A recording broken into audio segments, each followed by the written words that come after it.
చూసి 40 రోజులు అయిపోయిందండి. నేనేంటంటే ఈ మధ్యన పైకి వెళ్ళట్లేదు, చూడట్లేదు. ఎందుకు బయటకు వెళ్తూ అలా బయటకు నా దగ్గరికి వచ్చింది. ఎవరండి అన్న టైప్లో చూసినట్టు ఈవిడి మారిపోయింది. అప్పుడు చెప్తుంది మాట, ఇలాగా చంద్రజీవరేశ్వరం టెంపుల్ ఉంది కదా, మొత్తం తిరిగేసి వచ్చానండి, నాకు చాలా హ్యాపీగా ఉంది అంటే 108 ఉంటాయి కదా, వెళ్ళొచ్చారా?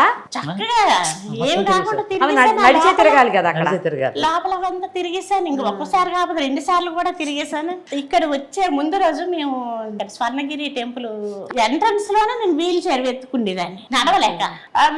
మరిదాన్ని వదిన 2 అడుగులేను ఇలా నడిచేస్తే పర్వాలేదు అనేసి అంటే ఇలా సపోర్ట్ మీద వెళ్ళాను. ఇప్పుడు నుంచి ఆ సపోర్ట్ మీద వెళ్ళాలంటే అదొకటి బాధ అనిపించింది. తర్వాత నేను 20 days తిరిగాను కదా, స్టేటస్లు పెట్టాను. మా తోటి అక్క నువ్వు ఎలా తిరిగేవో నువ్వు ఏవో నేను హ్యాపీ తిరిగేసాను. ఇంకా నాకంటే పిల్లలు ఇంక వెనక్కి రాలేకపోయారు, నేను ఫాస్ట్ గా వెళ్ళిపోయాను. పోనీ నేను హ్యాపీగా ఉన్నా కదా, అయితే సంతోషం అనేవాళ్ళు.